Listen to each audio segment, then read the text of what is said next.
Thanks, Claude. First off, I want to thank the group from Operation Teammate. We had them post-practice and kind of made it an annual tradition to spend some time with the military families who've been separated from their kids and serve our country. And I know they're not out there for the entire scrimmage because I don't know that they could handle the heat and being out there that long. But they come towards the end, and our players get to interact with them. And certainly want to thank the people that serve our country and come to our practices. So that's a big plus for our players to kind of get to thank somebody else. I was very pleased with the improvement from scrimmage 1 to scrimmage 2.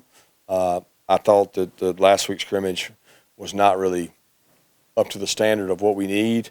I thought this scrimmage 2 was probably behind where we've been the last 2 years on scrimmage 2, but a lot further than we were on scrimmage 1. So the progress we made was good, but we're not where we need to be.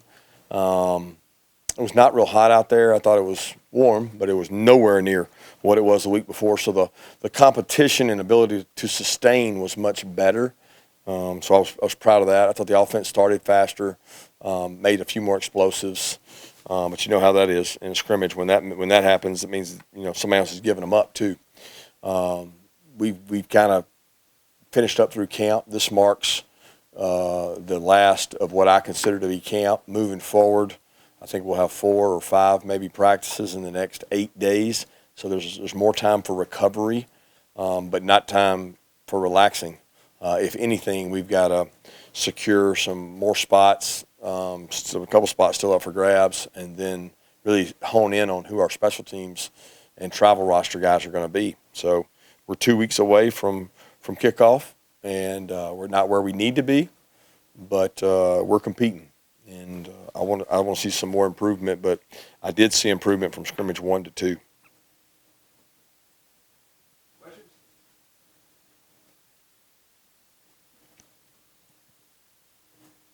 Kirby, when we talked to you last week, you were asked about readiness, if there was any one group that really caught your eye. Didn't really sound like in scrimmage 1. Scrimmage 2, was there any of those position groups that caught your eye with how they went about practice and how they went through that scrimmage? Yeah, I think I can't say one position group stood out over another in terms of readiness. They came out ready to scrimmage today. There was a lot better energy and enthusiasm, competes, even though they'd been through another grind of a week of practice. But just the overall energy and enthusiasm was better. I think it's easier to do that when you don't have the heat. So I don't think one group stood out over another.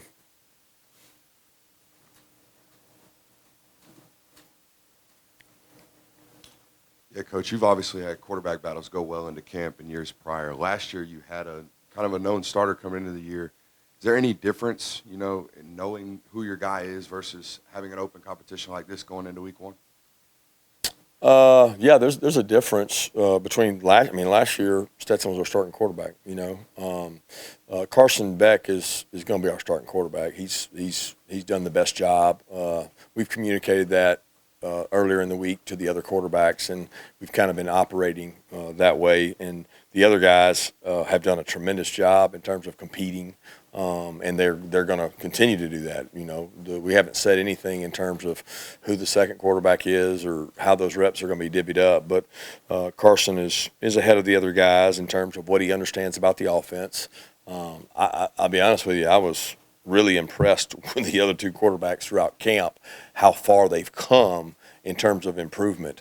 Coach Bobo has done a great job with those guys, and they both made a lot of plays with their feet and done some good things. Carson's been in this offense, for a year over one of them and 2 years over Gunner, and he's just ahead. So he'll be our starting quarterback. As far as the other guys, I'm excited to see those guys hopefully have an opportunity to play, compete. They'll be able to go with the ones here in the next 2 weeks, and get more reps and figure out even if we have a two, who that's going to be and how it's going to go forward. Kirby, with Carson, I know it's a small sample size since you let them know that he's going to be the starter, but so far and through this scrimmage, how do you feel like he has handled it and what he's done at the time since you told him? Hasn't changed much. I think he understood. He got a pretty good volume of those reps anyway.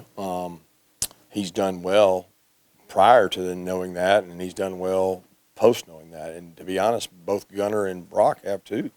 They've done a tremendous job growing and continuing to put the offense in positions to be successful and make explosive plays. So they've all done a good job of that. Kirby, for Dominic Lovitz continued to make plays, and Mekhi Hughes has too. Has that moved beyond a little bit like kind of a nice spring story to a guy that could really contribute? What does that say that two kind of slot-ish, speedy guys are probably going to be involved a lot? Well, they're more similar than they are different. So they both have redeeming qualities in quickness and getting the ball, making touches. So they're not physically imposing blockers. They both are willing blockers, and they're both really tough. They'll stick their face in there, and you're not going to be in our program or rep at our practices if you're not willing to go block somebody or play on the special teams. So both those guys have bought into the special teams and the blocking when they don't have the ball. When they do have the ball, they've made some good plays. So we have to find a way to utilize each of their skill sets, and they complement each other in terms of keeping each other fresh. The other guy's Anthony Evans, who's played in the slot, and he's different than those guys, and he's made some plays. So I'm very pleased with where they are. We got to continue to get more out of those guys. What is the outlook on getting Lawson back? It's week to week. I mean, I won't know exactly what it is. We've had Arian came back in 3 to 4 weeks from a similar injury, but we've had guys take 5 weeks. We've had guys take 6 weeks. So I can't tell you that. I don't know. It'll be how he handles it and the pain tolerance and the recovery. But we're going to Ron and the medical staff's going to do the best job they can to get him back.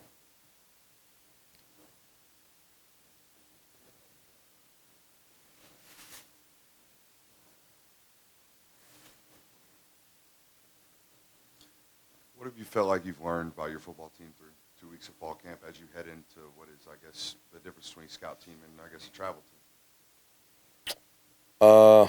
Ask that question again. I'm not sure. You got me when you said the scout team and the travel team. Yeah, you mentioned this is the end of fall camp. I guess explain the difference as fall camp wraps up. We start preparing for an actual football week of practice, and what have you learned about your football team?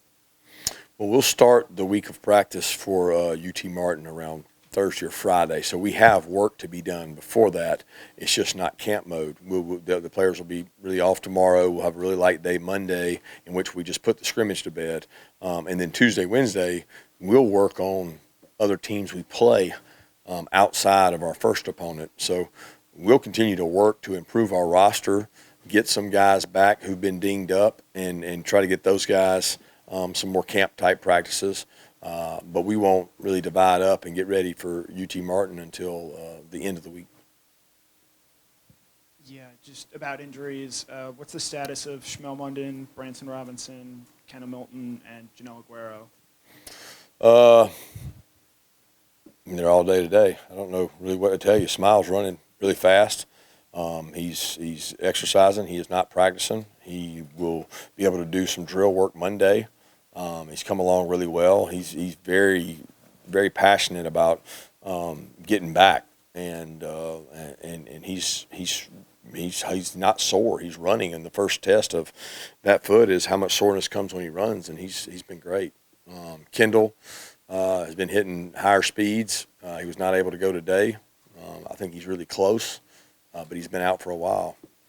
Jonell's got a hamstring, grade 1, so I don't know when he'll be back, and there was one other one.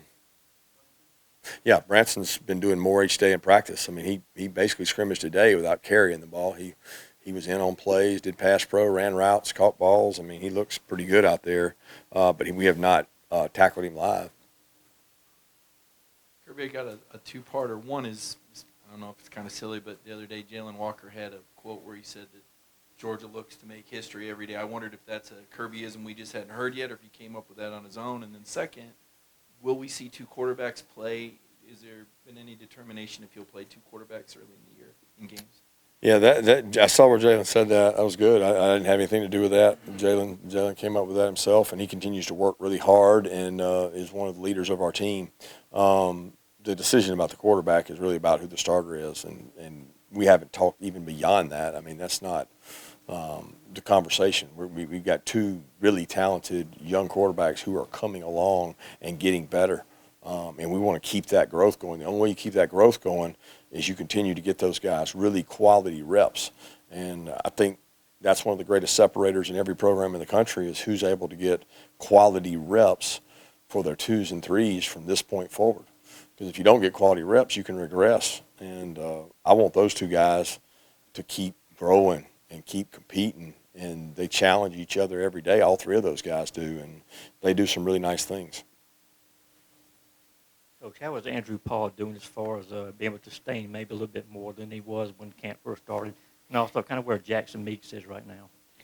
Andrew Paul has been good. I wouldn't say he's 100%. He's a post-ACL knee, and I guess he's at a year. I don't know if it was a year today or a year last scrimmage it happened, but he looks better and better, and he's more and more confident in the system. He still makes mistakes. Made a mistake today, and he'll learn from it. He'll grow from it. That's why we practice. So hopefully he'll be 100% by the time the first game gets here. But the running back position has been a work in progress. We're trying to get healthy guys. They're going to get to play behind a really good offensive line, some good tight ends, and a quarterback that's going to be able to help them. But we need to get production out of that position. Jackson Meeks is probably 2 weeks from when he got injured. We think we can get him back. So we're hoping to get him back for the first game because it was earlier last week. He's got a fifth metatarsal stress not a fracture. He's just got a stress reaction. Earlier in camp, you talked about defensive line and particularly the depth there. Through 2 scrimmages, what have you seen from that defensive line, particularly when it comes to depth, the guys that you have? Yeah, we're not as deep as we've been. We don't have the depth that we probably have had. Maybe that's a luxury compared to other people. I don't know. I think we've got to get deeper at that position, and the only way to get deeper at the position, you can't get anybody at this point. There's nobody coming out from waivers. So what you're trying to do is you're trying to grow the younger players and get your older players to play at a higher level and even be able to play more snaps. So without the same depth we had last year, we're going to have to be in better shape, and we got to get the freshmen ready to play. Yeah, I know you touched on it earlier in the press conference, but your special teams battle, specifically at kicker, how have Jared Zirkle and Peyton Woodring looked so far, and when do you expect to have a decision on that? No outline for the time. One was 3 for 3, one was 3 for 4 today. I thought they both kicked much better than what they did last week. Conditions were a little better today. They kicked better throughout the week. They're both talented guys. I mean, I could make a case for both of them, either one of them, to start right now. And I don't know how they kicked off. I don't know the numbers on that. I put a lot of thought into that, and also hang times, and I don't know what that was. But they both had a really good fall camp, and we don't have to make a decision right now on that. You might have mentioned it earlier, but I might have missed it. Ernest Green, was he banged up today? And how's Austin coming back with him? And let me ask you about the cornerbacks as well. What's it looking there for the competition to start? Austin, you said? Yeah, Ernest got a little banged up today. He went back in and played, so I don't know how serious it was. Then he didn't. He had his ankle, so I don't know if it was high ankle or low ankle, but he felt like he was hurt. He came back, played. He played about 10, 11 plays. Then it bothered him, and we shut him down. Truss got dinged up on the same play. Truss went out. Truss came back and played. So, I mean, both those guys came back and played, and I think they're okay, but I don't. I'll know more on tomorrow. Blasky played today, so he was good. He's been dealing with the heat and things like that, but he played. I'm sorry, I was asking about the cornerbacks also. Opposite last year. All those guys are competing. You got Dalen, Julio, and Nylan all rolling and playing primarily with the ones. AJ's gotten a few reps with the ones. So those 4 guys will continue to battle it out. There's no reason to make a decision because we've got competitive practices Tuesday, Wednesday, Friday, Saturday, all the next week. And, if nobody's a clear-cut guy, then we'll play multiple guys until we figure it out. But we're waiting for somebody to step up and take it, and that hadn't happened. Hey, Kirby, I remember talking to Stetson last season, I think it was after the Vanderbilt game, and he just kind of commented on how Carson had already had so much experience in the offense that even though Stetson was starting, Carson really knew the offense even at that point. How much have you seen Carson's experience and just time in the offense factor into how comfortable he is leading things? Yeah, that's the greatest separator of he and the other two quarterbacks is his comfort level with the offense. And when you have the extra spring and extra fall that those two guys don't have, that rep volume is kind of the separator. I mean, he's had an ability to understand a little bit when the defense is doing this and we're in this, I need an answer. And he's had good answers. But the two young ones have done a great job. They both made really good checks today when they saw things. And, you know, it's a little hard to judge when you're going against a defense that does everything. We have a lot of volume on our defense, and we throw it at them. And we have a lot of volume on our offense, and we throw it at them. So it's challenging, and Carson can handle that really well. When you get down to a game plan week and you say, okay, we're only going to take this 65% of our offense, and defense only does so much, you know, you're not asking those quarterbacks to make as many decisions. But Carson is very knowledgeable, very intelligent, one of the smartest quarterbacks I've been around when it comes to being able to handle the volume of offense we do, combined with the defense we throw at him. Was Kamari able to go today, and how is he coming along? Kamari wore a black shirt. That just prevents him from getting quite as much what we call load. When you're a corner and you've got a foot ankle injury, it's hard to, you know, you either can play or you can't. So he took the volume of reps and he covered and played. But if he had anywhere he made a tackle, he would tag off. But he felt very good. He's been tender and sore after he practices, so he's kind of been a day on, a day off, a day on, a day off. But we're doing what the doctors say and bringing him back slowly and listening to his body. Time for 2 more questions. Kirby, you've kind of grouped Gunner and Brock in the conversation. Obviously, Carson named starter. Can you give us some idea of what those two have done well, specifically, other than just general terms, how they've grown, what kind of play making you've seen from them? Yeah, I kind of hit on it. I feel like 6 or 7 times in this conversation, but I'll be glad to hit on it again. They both have made plays. They've made plays with their feet. They both made good checks today. I think I just mentioned that. They have made good decisions. It's really, I mean, I have complete confidence we can win football games with both those guys. Carson's just ahead of them right now.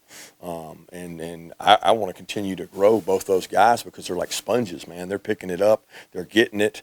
They understand it. They know where to go with the ball. I mean, they've done some good things. It's the few plays where things break down or, you know, a guy doesn't do the right thing with them. The offensive player doesn't do the right thing, and now a little bit panic mode hits, and, you know, they got to learn to give up on a play sometimes and not try to make it spectacular and just play for the next down. Last question, anybody? Thanks, guys.